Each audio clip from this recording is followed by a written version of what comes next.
Dysmenorrhoea यह क्या है और क्यों होता है और इसका इलाज क्या है, आज हम इस पर चर्चा करेंगे।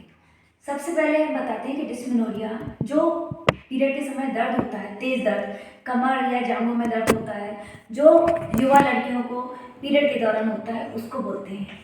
यह दो तरह का होता है, एक प्राइमरी डिस्मेनोरिया और दूसरा सेकेंडरी डिस्मेनोरिया। जो प्राइमरी डिस्मेनोरिया होता है यह 12 से 20 वर्ष की जो किशोरावस्था या युवा लड़कियां हैं उनमें पेट में दर्द होता है। इसका जो कारण होता है, ये जो हार्मोन होता है प्रोस्टाग्लैंडिन ये ज़्यादा बनना, या फिर पहली बार जब पीरियड आता है तो बच्चेदानी बहुत ज़्यादा कॉन्ट्रैक्ट करती है, या कभी कभी टेंशन बहुत ज़्यादा होता है उनको, इस वजह से होता है।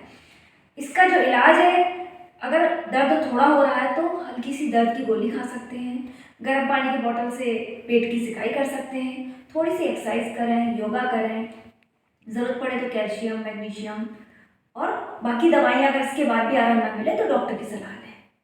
अब हम सेकेंडरी डिस्मेनोरिया पे आते हैं। सेकेंडरी डिस्मेनोरिया जो है वह प्रजनन आयु में होता है, अर्थात 20 से 40 वर्ष की उम्र में। इसके जो कारण है वो है एंडोमेट्रियोसिस, यानी कि बच्चेदानी की झिल्ली मोटी होना, और जो बच्चेदानी की झिल्ली का जो मांस है वो कहीं पर भी इकट्ठा होकर बड़ा होना। इसके अलावा एडिनोवायसिस, यानी कि जो बच्चेदानी की झिल्ली है बच्चेदानी में ही मोटे मोटे होना। इसके अलावा रसौली, बच्चेदानी में इन्फेक्शन होना या कॉपर्टी। जो इसका इलाज है तो इसमें ना अल्ट्रासाउंड कराते हैं ताकि पता कर चले कि क्या कारण है, रसौली है, बच्चेदानी की झिल्ली मोटी हो रही है, कॉपर्टी है, जो भी कारण हो उसका सोनोग्राफी द्वारा पता लगाया जाता है।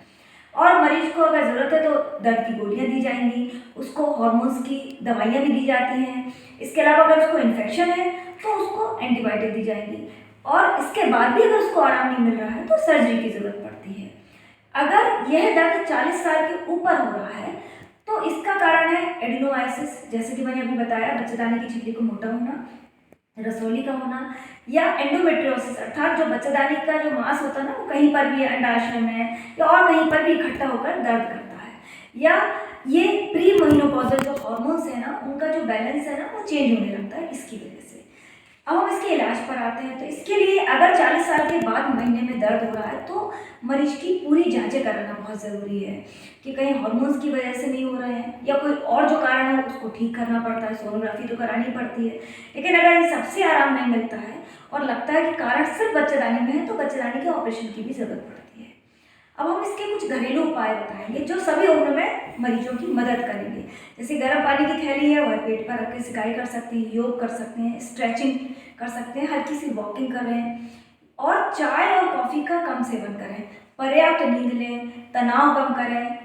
अब इसको हमें गंभीरता से कब लेना चाहिए, जब बहुत ज़्यादा पेट में दर्द हो, कोई भी दवाई खाएं उससे आराम ना मिले, पीरियड बहुत ही इरेगुलर हो और बहुत ही ज़्यादा ब्लीडिंग हो, साथ ही मरीज को बुखार हो और उल्टियाँ हों। हर पीरियड का दर्द नॉर्मल नहीं होता, सही कारण पता कर इलाज कराने से जीवन बहुत आसान हो जाता है।